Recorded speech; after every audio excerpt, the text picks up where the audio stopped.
Hello guys, welcome to my YouTube channel Shiv Kumar News. Here I am only reading the Hindu newspaper. My purpose in aim is improving my knowledge and English only, nothing else. Therefore, please support and guide me. This is our today article or editorial. Is there a right to take offense? Ranveer Allahabadiya special arrangement.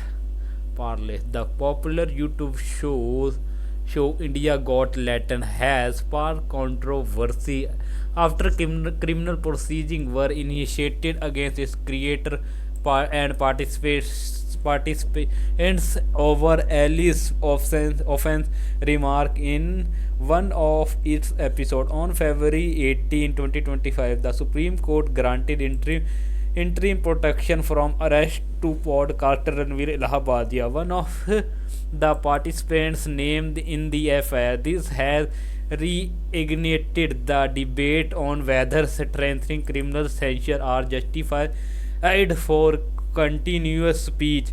Is there a right to take offense? Justice Gautam Patel Dushant Dave discussed the question in a conversation moderated by Artika Bhaumik, edited expert. There is a right to take offense at any form of speech.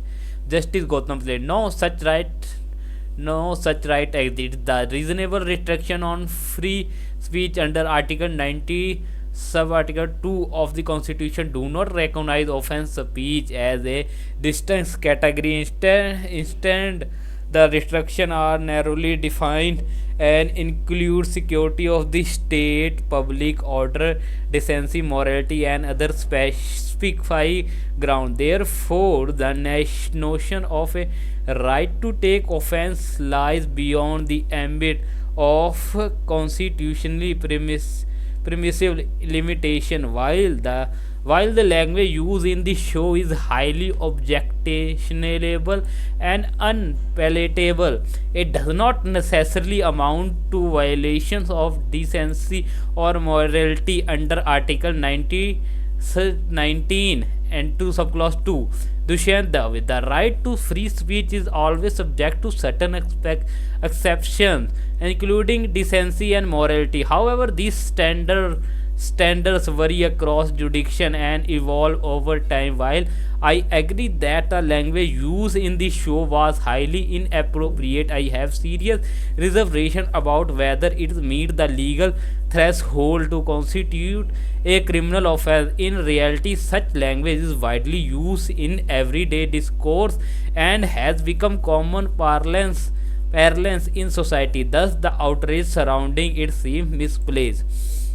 Should law be paternalistic or restrict speech only when it poses a imminent risk of public disorder? DD Dishant Dave. I believe that the speech should remain unrestricted except when it is seditious and incites violence. The Constituent Assembly debate reveals strong opposition to the restriction imposed on free speech under Article 9 sub Article 2 9 Article 9 sub Article 6, with many members arguing that the argument should not have the power to curtail expression. However, Dr. B.R. Ambedkar maintained that in the largest interest of the nation, some restrictions were necessary as long as they remain narrowly defined.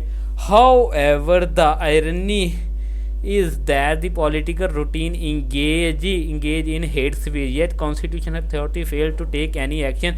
Given this, I would rather grant citizens greater latitude to express themselves than condone such reprehensive conduct from our political leader.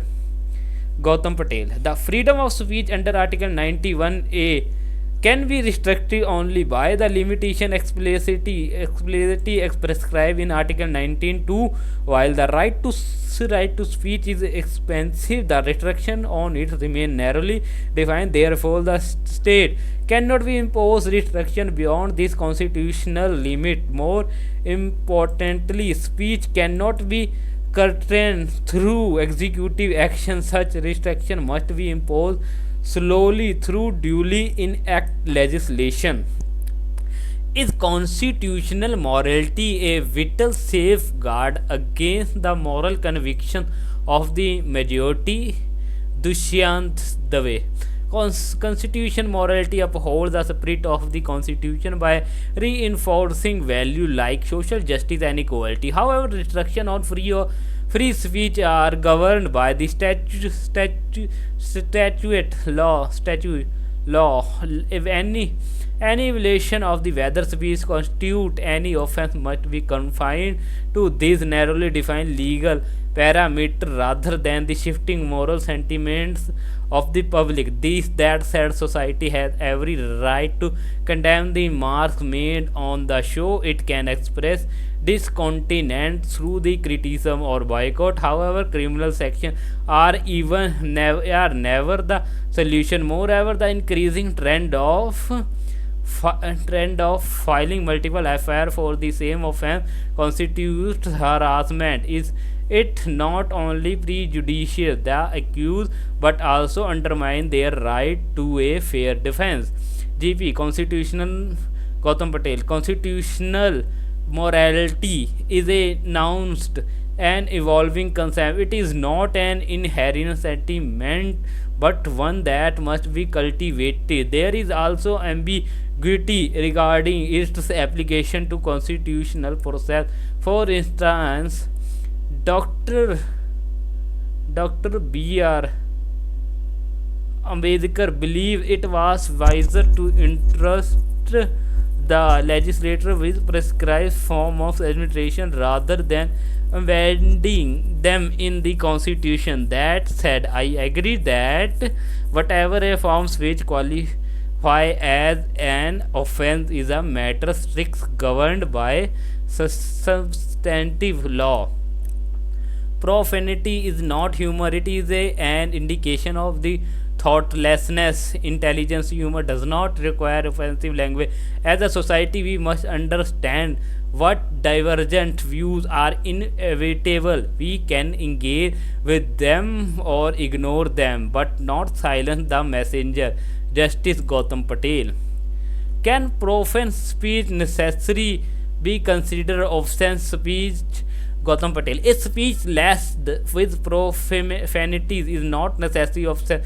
This understanding has evolved over 5 decades of judicial interpretation. In 1964, the Supreme Court in Ranjit D. Udeshi versus State of Maharashtra applied the Victorian era Hickling test to ban lady chatterley lovers by D.H. Lawrence. It defined offensivity as anything but a tendency to deprave and corrupt those susceptible to immoral influence. 50 years later, in a weak Sarkar versus State of Bengal, the court embraced the community standards test a more contemporary approach. However, the community standards are atmospheric and hard to define. Does it mean that discussion about sex in public discourse must be prohibited? If so, what does that imply for our ancient art and sculpture? These standards continue to evolve. Today, few would deem Lady Chatterley lover of sense rather than a literacy masterpiece. DD. Obscenity is not explicitly defined under the criminal law or the Information Technology Act 2000. Instead, indetermination is a matter of degree shaped by society evolving the moral standard. Looking at the erotic art of Khajuroho and Konark, it seems that rather than the becoming more progressive, our society has regressed over time. Justice Krishna Iyer captured this dilemma in Raj Kapoor's and ORS versus State 1979, where the court quashed criminal proceeding against the maker of this film, Satyam Shivam Sundaram.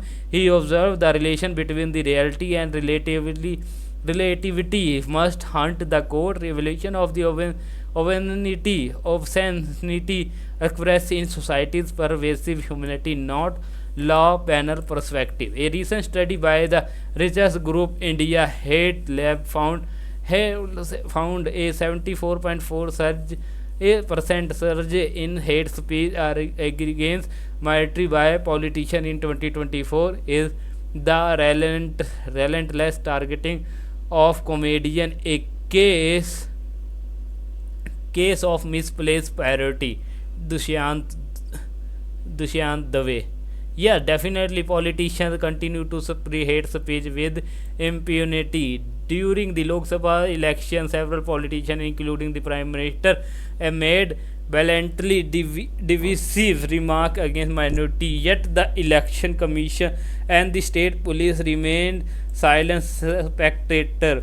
Opposition party also failed to challenge this violation in court. Meanwhile, the mainstream television journalists amplify hate speech daily. This should alarm every member of society. Comedians are targeted across political lines because they expose uncomfortable truth. Politicians perceive them as a threat, but dissent and criticism are fundamental of democracy. Silencing them paves the way for authoritarianism.